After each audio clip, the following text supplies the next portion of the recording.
Okay, so the kind of things that I wanted to talk to you about today, obviously there were 4 topics. One was lack of consistency, lack of planning, fear of being judged, and being disorganised. So, as you know, at PT Toolbox, we're kind of trying to be an educational resource for personal trainers, and obviously we like to get like the celebrity opinion, you being one of them. So, what are your thoughts on kind of with PTs, especially lack of consistency? By that, what do you mean? Give us your knowledge. Well, this whole business and marketing game is everything in business is about the long game, and the some people realise that absolutely zero is going to happen overnight. And I think most people go in with the intention in business that I'm prepared for the hard work, I'm prepared for the long haul, but I really don't think they are. Um, you know, we're not talking 3, 4, 5, 6 months. We're talking 1, 2, 3, 4, 5 years. Mm. If I look at one of my core businesses, Body Type Nutrition, I started that in 2009. I would now describe it a business that I'm proud of. I'm proud of the turnover, the coaches that I have on board, the industry traction that we've got. I'm now proud of it. And that's 3.5, 4 years down the line. That's a shitload of blogging, videos, massaging egos, writing for magazines, doing seminars all around the UK. So there's this long game element, but the thing about the long game is that it takes consistency. Like everyone gets into business and they're all revved up and we're all excited and we go at it for 3, 4, 5 months and then we get a little disheartened that we're not Richard Branson yet. And then at that point we're like, I'm not sure I'm cut out for being self-employed. And that, for me, the 6-month to 18-month mark is the make or break period for people, whether they've got the nuts to do it. Don't get me wrong, different businesses will have different startup lengths. My business, which is largely online, could I have done it quicker or better? In hindsight, I could have now. One example is I would have got on the road quicker and done way more seminars. Seminars is a fantastic way to cement my credibility in the industry, to show people I was a credible educator and a knowledgeable guy. So I would have done that earlier. But, so coming back to this consistency thing, the first 6 months, we're doing our marketing, we're doing our blogging, we're doing our videos. And during this kind of 6-month to 18-month mark, we kind of slip a little bit, we put a little less energy in, we maybe get a part-time job because it's not going as well as we think we do, and the blogging reduces a bit and the marketing reduces and the YouTube, and we forget to do one, and that's when people stop knowing who you are and that growth of who you are stops. So right from 2009, there's not been a week where I haven't written a blog since 2009. Good effort. Right? And so that's on my own personal blogs and other magazines, blogs, industry, whatever. Now, when you look at that amount of content over the course of 4 years, that is a lot of content. That's a lot of Ben Coombers in Google all the way around the internet. Yeah. Videos, I wouldn't say I have had the same consistency with videos, but I've been putting out, every fortnight something. Facebook, Monday, Tuesday, Wednesday, Thursday, Friday, I'm putting something out. Even if I'm on the road or I'm busy, I'll take time to think about something that I want to post up.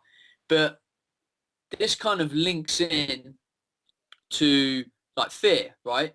And this is something that I'm definitely teaching my coaches as part of Body Type Nutrition. I'm teaching them to market themselves better, cement their credibility in the industry, improve their retention and growth. And, a lot of them, I'll go, right, Coach A, what is stopping you from posting on Facebook? And a lot of the time, initially, the response was, I'm scared of what people will think. I'm scared of being judged. I'm scared that I'll make a mistake. And that's granted, but that fear will get you nowhere. And you've got to get somewhere. And it's a case of, if someone really wants to be that critical to you, they're probably a dick anyway. Yeah. Like, the only people these days that are critical of my work or want to argue, I would describe them as a dick. I don't want Yeah. to know them. They're just people that are creating an argument, or they're a troll. But the people that want to discuss things, they'll go about it in the right way. You'll have a credible conversation. You'll probably both learn and grow as a result of it.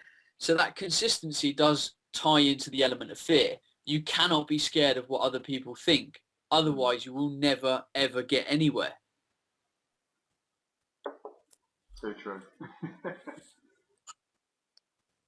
And I'm not scared of what anyone thinks, which is probably why I don't know. I probably post too much on Twitter and Facebook. I don't know.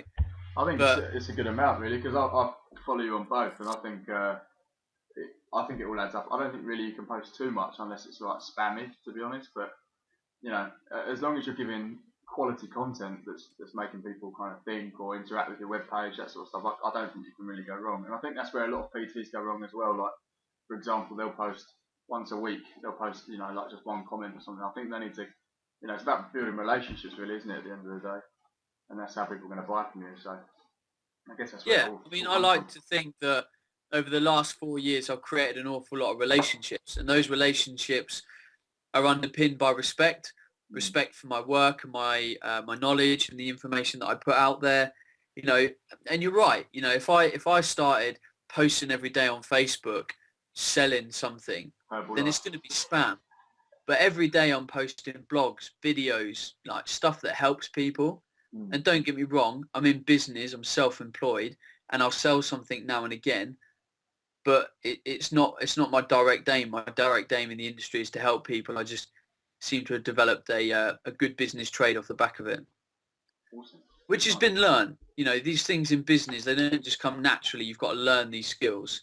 And it's come through a lot of reading books, a lot of applying it, learning the hard way, wasting some money, talking to credible people, having a mentor myself. Like, I have 2 mentors. Awesome. Just on the topic of those books that you kind of like read and used to develop yourself, are there any kind of standout books on any subject that you'd recommend to kind of all PTs or some PTs? Yeah, definitely. So for me, it's all about getting your head in the right place first. If your head's not in the right place, then don't even try, because your head will drive your every action. Your head will drive your passion. So you've got to have a reason for being in business and doing the things that you do. And to cultivate that mindset, I'm a huge fan of, there's a book, How to Be Brilliant, by Michael Appel. And in this book, it's talking about you as an individual, how you portray yourself, why you do things. And off the back of this reading a book, I have what I call my 10 commandments on my notice board right in front of me. They're right there. I can see them. And I'll read some of them. Always break out of your comfort zone. Communicate with everyone I meet in life. Get alpha, theta creative. Visualize situations. Give brilliant customer service. Use the words, I need your help, and don't be afraid to use them. Positive thoughts are not enough. Take positive action. What can I do today to grow and help others grow? I feel successful when I instill success in someone else. So these are my 10 commandments. So every day, these drive why I do things. Awesome. So I kind of have this belief and this reason. And then another book is How to Have a Big Life by Rupert McKeown. And it kind of thinks about you cultivating an environment of why you do things. We're all driven and we have passions, but why are you actually doing it? Like, one of the reasons I'm in business and I'm self-employed is because I don't want to answer to anyone else. I want to get up in the morning, and if I want to take the morning off and walk the dog, go to the gym and read the newspaper on the bog for an hour, I'll do that. And it doesn't matter who I answer to or whatever. And I love that. It's also because I want to be in control of my finances, be able to travel. So, people have kind of all the same goals as me in a way, but they also don't, because they're not actually visualizing it in a big way. Like, they've probably written these goals down in a little book somewhere, and they've closed the page, and that sucks. Like, don't write goals in a book and close the page. You need to have goals in front of you every day. Every one of my goals is sitting right in front of me. I've got a massive board in front of me as I sit here, and it's got the house I'm going to move into in 2015, the car I'm going to drive, that I'm going to be on BBC TV, like loads of stuff. It's right there. It drives me every day. And if you don't have something that drives you, it's just you need to work that out before you go there. Otherwise, you're going to waste your time. Awesome, love it. Okay, so moving on to this kind of ties in as well with your business. The next kind of topic that you want to talk about was lack of planning for personal trainers. So, how do you go about? How would you kind of tell PTs to start planning? What would be your kind of steps and your systems to use? Sorry, did you say planning? Yeah, planning. Yeah. Yeah. So planning initially should start from like the big life picture. So everyone in their mind should start to cultivate like a 3 or a 5 year plan, like what you're working towards, why you do all this stuff. Like, you know, there's days where I'm working 12, 14, 15 hour days. I'm hustling, I'm doing projects and stuff, and I need to be driven to work that much by a bigger picture. Mm-hmm. So, you know, I mentioned this goal board that I've got in front of me. A lot of these goals are 2015. I've got one that's 2016 to be in Rio de Janeiro with 3 athletes that I coach. So by having these big goals, which are visual, they can't just be written. Like, I have a picture of the house I'm going to move into. I've got a picture of the car I'm going to drive in March. Awesome. I see this and it creates and paints a picture. And then, so I plan to have this in my life. So I then need to go, right, that's my 3 year plan. I now need to track back and say, right, this year is 2013. What do I need to do in 2013 to get that outcome? Mm-hmm. So there needs to be goals that you need to have that is one step closer to your 2 year plan, which will create your 3 year plan. And then I would go back and I would break down 2013 into quarters. So here's 4 quarters, and you need to set obviously smaller targets. Like, I need to get 2 extra clients every week for 6 months to create my core client base, for example. And then in the second 2 quarters, I must have written a fat loss ebook to sell in X, Y, and Z place, blah, blah, blah. So you're creating all these steps. And then as a result of those steps, you can then say, right, today is week 30 of 2013. What am I going to do in this week that's going to create my quarter goals, which is going to create my 1 year goals and all the rest of it? And then it breaks down into daily. So I write my to-do list for a Tuesday on Monday night. Mm-hmm. So I've done all my shit on Monday. It's Monday night before I'm heading out to the cinema or whatever. And I'll be like, right, I've got to contact this person. I've got to write that project. I've got to do these emails. I've got to do all this. So I've already programmed my brain, and I get up on Tuesday morning, bam, straight into it. No fucking about. All my goals are laid out, and I just get on with it, and I just hustle. So it's about the big stuff, creating it into chunks, then smaller chunks, and then working on a daily level to build those chunks. Awesome, love it. Good times. Okay, and then you also kind of wanted to mention fear of being judged. So, what are your kind of thoughts on that for a PT or a fitness professional? Yeah, so the fear of being judged or the fear of putting yourself out there is obviously multifaceted. It doesn't come down to one thing. So you need to immerse yourself in an environment where you are happy to put yourself out there and be judged by other people. So it comes down to, so there are a few things that I had to get in place before I, put myself on camera or went and delivered a seminar. And for me, it was to get in very good physical shape myself. If I was going to present myself as a performance nutritionist in the body composition and performance realm, I said, you know what, I've got to look like I train, I've got to look like I play sport, I've got to look like I can dominate in my arena. So that was one thing. I had to get into good physical shape myself. I then had to get my knowledge up to a level where I could have a conversation with you or any other professional and think, do you know what, 99% of the stuff that you can ask me in any environment, I can answer. Or I can be honest enough with you to say, do you know what? I don't know the answer, but I'll go away and I'll look it up and I'll come back to you with an answer or my kind of reasoning behind it. So they're two key things, because that is then going to fill you with self-confidence. So the first time I ever did a seminar, I kind of stumbled on it by accident. UK Tennis contacted me and they were like, we've got loads of kids in our elite squad. We want to teach them better nutrition practices, but we want to teach the parents first. So they invited me up to Hull and basically to talk to about 25 parents in a room as part of their elite squad. And you know what? I just didn't even think about it. I didn't create a PowerPoint. I didn't really create anything specific. I had 2 hours of these people and all I had was 4 bullet points. I said, I'm going to speak to these 4 women about 4 key areas I think could really improve their child's health. And I just went in there with a whiteboard, answered some questions, covered some topics, and I just went at it for 2 hours. I didn't even think about it. And the end of it, I was like, shit, I've never done that before. I pretty much winged it. And I stood back and it was because I absolutely had zero fear, because I knew that whatever they asked me, I had an answer for it. I was confident in my ability. So you need to get yourself on a personal level to a place where you feel comfortable and confident and that you basically own your own body. And I would describe it as well as loving yourself. Like if you don't love yourself, and that's not in an egotistical way. It's a kind of a mutual love for yourself, and other people will appreciate the person that you are. And that creates inner confidence and inner self-belief. So once you get to that level, it's a case of going, do you know what? If I do get judged, I'm going to handle that situation when it happens. I'll stand up to that environment in that scenario, and I'm just going to deal with it head on. And nothing in business is rosy. Like there's going to be a few failures, there's going to be a few challenges, but that's the excitement. You've got to embrace that.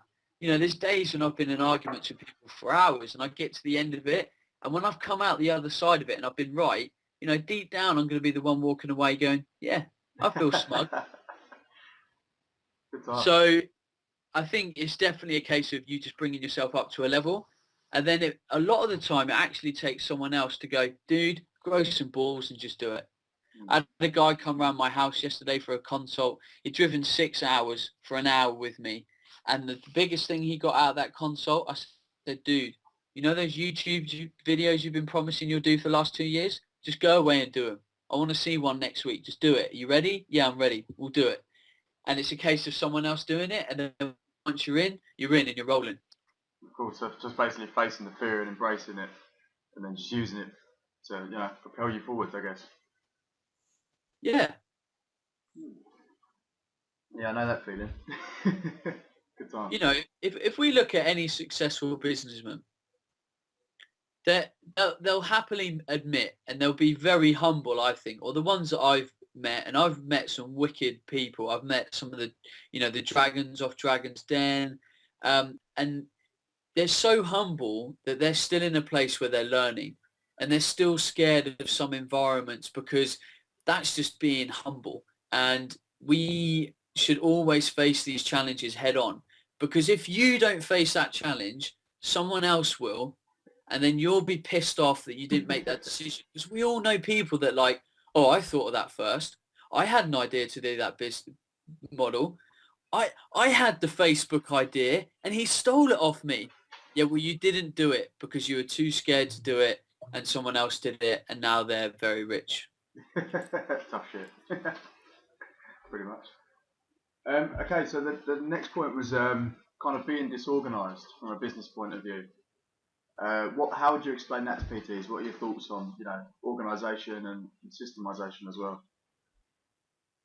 Yeah, so the more systems you have in your life, the easier it becomes. Now, don't get me wrong, you're going to have to sit down and you're going to have to put these systems together, so it takes a little bit of legwork. But once they're in, they're done, and it just creates efficiency in your life, especially when it comes down to marketing. Like, I don't think many people actually properly plan their marketing. They just, hope that it will happen, and they'll get a good idea for a blog and a video, and if it happens, and they'll do it.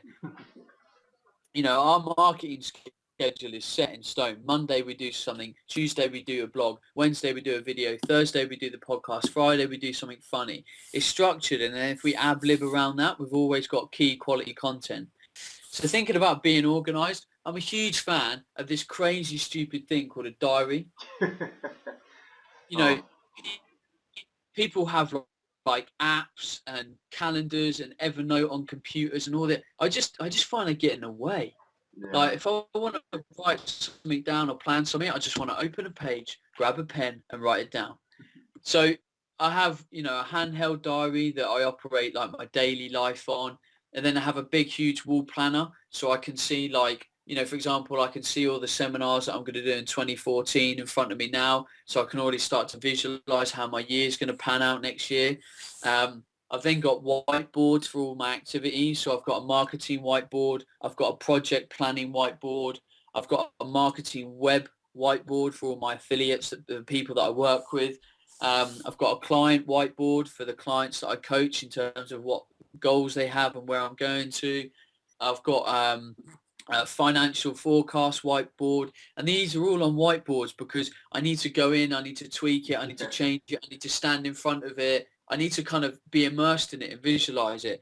So I think in the planning and the organization process, we're all really good at getting a notebook and writing shit down and then putting that notebook under the dog's basket or in a place that we just don't see it. So my office is just it's just crap everywhere. It's organized crap, but it's visual and I'm always immersed in what I'm doing from one day to the next. And then in terms of like actual business systems, when a client comes and sees me, there's a particular email that goes out. There's a particular set of attachments to go out. Then when that comes back to me, there's a process. When a client has been through a certain length with us, they get a call from my PA as a checkup. Then they get added to the Facebook page a month later. And there's just all these time systems in place so that as soon as I get a new client in, I can write it in my diary, week's time, do this, month's time, do that. Bob's your uncle. It's all there. It's all done. I don't have stuff going on in my head that I have to remember things. It's all written down and it's systemized and it's organized. So people just need to kind of analyze their business and work out what they need to do for their business. Love it. Good times. Okay, so could you give us a bit more information on because you mentioned obviously body type nutrition, and I'd like your kind of opinions on obviously we see a lot of personal trainers that get their 1 day or 2 day nutrition section in their personal training course. What are your kind of views on nutrition education for personal trainers at the moment? I'd say it's bad. It's definitely changing though. I'm working with a company called what is it, Future in Fitness, and one of my seminars is part of their prerequisites to enter their course, which I would say is good because I think I think people could agree I've got a good grounding on nutrition. We're not following the government's eat well plate. We're doing things on an individual level. We're all agreeing that inflammatory foods shouldn't be part of any recommended diet plan, that we focus on health and then things come after that. I think it's also because it's not the training providers have to adhere to a certain amount of guidelines because they need their courses accredited and they don't want to hang around and try and prove why they need to change things, and they've implemented these kind of different course materials. So I mean it's definitely changing, but it's kind of a shame because to get into the industry and get insured, people need to go and do their reps level 2, reps level 3, and I'll get emails and like, Ben, reps level 3, the nutrition, it was bullshit. I'm like, do you know what? I know, but you kind of just got to suck it up. You got to do the course, you got to get insured, and then you got to build on your knowledge from better people, other courses and stuff. So yeah, it's not brilliant, but it's definitely improving. Awesome, love it. And other companies will catch up. They have to. Let's hope so. So on a similar topic with nutrition, what kind of resources or books would you recommend to a PT that's got the basic level of kind of level 3 nutrition? If they were to go and expand their knowledge, would there be any kind of go-to books or resources you'd recommend? Yeah, one of my favorite books to really, for me, it's a book to ground your knowledge and create perspective. and it's Paul Chek's How to Eat, Move and Be Healthy. I'm a huge fan. You know, it talks about stress, real food, ancestral eating, movement. And I think a lot of people do that because we get caught up in this kind of PT world of diet plans and body comp and training and stuff. So I think it's nice and grounding. And then kind of sticking to the kind of whole real food scenario. I'm a huge fan of Nourishing Traditions by Sally Fallon.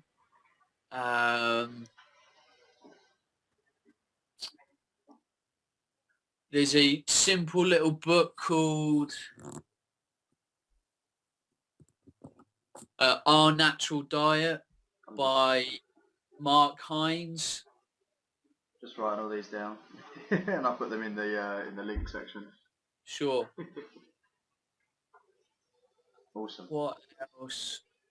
I mean, they're three really nice, solid things to ground people. Mm-hmm. And then obviously you can get specific on top of that, you know, good books to read, maybe on like adrenal stress, actual good quality water and what that means to the cells of the body, Mm-hmm. maybe get a bit of an underpinning of biochemistry and how the body functions on an endocrine level. Definitely a book on like gluten and other inflammatory foods and how that can be impacting your clients, because I think inflammation is a huge component in the nutrition world. Yeah, massively. Because I, like for myself, for example, next year is my 10th year as a fitness professional, and which is just ridiculous. I mean, I started when I was 15, and it's only been the last kind of 2 years where I've actually started really paying attention to like kind of holistic eating and paleo diet, full check, all that sort of stuff. Before it was rice, chicken, broccoli, and and that was basically it. Hey. 8 times a day. Delicious. Insane. Um, okay, and in regards to nutrition qualifications, are there any? Because there are so many that are kind of thrown around, and again, we talk about accreditation and that sort of thing. But are there any particular standout nutrition qualifications that you would kind of throw out there for a PT to do? Yeah, I think from what I can gather, the future in fitness reps level qualifications are going to start standing above other reps standard qualifications. I then think the precision nutrition course is very good. A lot of the time I recommend that people do the precision nutrition course before they come on my Body Type Nutrition Academy, because my academy is a bit more individualized, a bit more advanced. So I obviously recommend my academy purely because you're talking to me, and also because I genuinely think that my academy is one of the only year-long practical-based courses. You know, I'm not getting you to read from a book or do loads of exams. I'm getting you to interact, come to live seminars, and it's a year's worth of content, a huge amount of content over a year. You know, we do like 42 calls that's 42 hours of structured seminar learning. Then I'm a huge fan of GB Fitness. Have got some nice courses. And then if you're really looking to geek out in the nutrition sphere and get intense, ISSN, the International Society of Sports Nutrition, run by Lauren Bannock, that as well. Okay, awesome. Good times.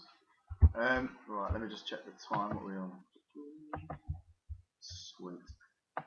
Okay, so just as like a parting thing, really, because we're just kind of running out of time. We've got about another 2 minutes. What would you say, kind of, for your PTs and the people that you coach, with like the continual learning? What do you see in our industry at the moment is lacking from PTs? Would you say? What would be the one take home kind of point for PTs if they were going to develop from today onwards? What do you think is the biggest kind of missing piece? Oh my days. Apart from Herbalife, obviously, Body by Wire, that sort of stuff, which I know you love. That's a bombshell of a question. That is a huge question. What is missing in a PT's life? Do you want to keep this business or nutrition related? Either, your choice. I'd say let's go for nutrition. When it comes to nutrition, for me, it's got to be inflammation. We're still, for me, judging if if people haven't had much of an exposure to my work, because I talk about this an awful lot, we're still focusing a lot on assessing someone by their exterior image as a beacon of health. Like this person looks lean-ish, for example. I would look at you, you're leanish guy, you've got some muscle on you. I would not assume that you're healthy just by looking at you physically. Mm-hmm. I would start to look at the quality of your skin, what your eyes look like, the texture of your skin, have you got any symptomology, whether your stools were normal, whether your gut function were normal, because all this stuff translates into the actual functioning health of the human body. And if you start to make this kind of interior work, because for me, performance nutrition is the gut, the heart, the brain, the liver. And if you get them really, really optimal, really working on all cylinders, the whole macro calorie, you dial that in a bit, and then you're really, really getting on top of someone's health. Awesome. So basically, you're kind of saying the key point is, rather than focusing on the exterior for most PTs, look internally, and then that will sort out the bigger picture by going to the source problem. Definitely. Awesome. And you could kind of tie in your, we talked earlier about the fear concept. This is when you can't be scared to ask difficult questions of clients. Like, when we say, how well do you sleep? And you get an answer of, I sleep all right. That means fuck all. You've really got to dig deep, like the quality of sleep, the duration of sleep, how long it was. Is your libido good? Guys, do you wake up with a boner in the morning? Women, do you feel horny? All these things can show, like on a profound level, the health of the body. Good times. Love it. So, kind of as your final words, are there any kind of websites, like your websites, that you want to direct our kind of viewers to? Where do you want them to go after this, if they can find more information? My personal website is bencoomber.com. On Facebook, I'm Ben Coomber. On Twitter, I'm Ben Coomber. On Instagram, I'm Ben Coomber. On iTunes, I'm Ben Coomber Radio, which is the free show. On YouTube, I'm Ben Coomber TV. And then we've talked a bit about Body Type Nutrition. That's my online coaching site. That's where a lot of the time I do my blogs, and we have a lot of our core information. And then my recent technology that I've invented is transdermaltechnology.co.uk. If not, Google that Ben Coomber name, you'll find some cool stuff. Awesome, good times. Okay, thanks for kind of joining us today. Really appreciate the knowledge, and we'll speak again soon. Yeah. Nice one. Cheers, Good Josh. times. See you soon, buddy. Ciao. Bye bye.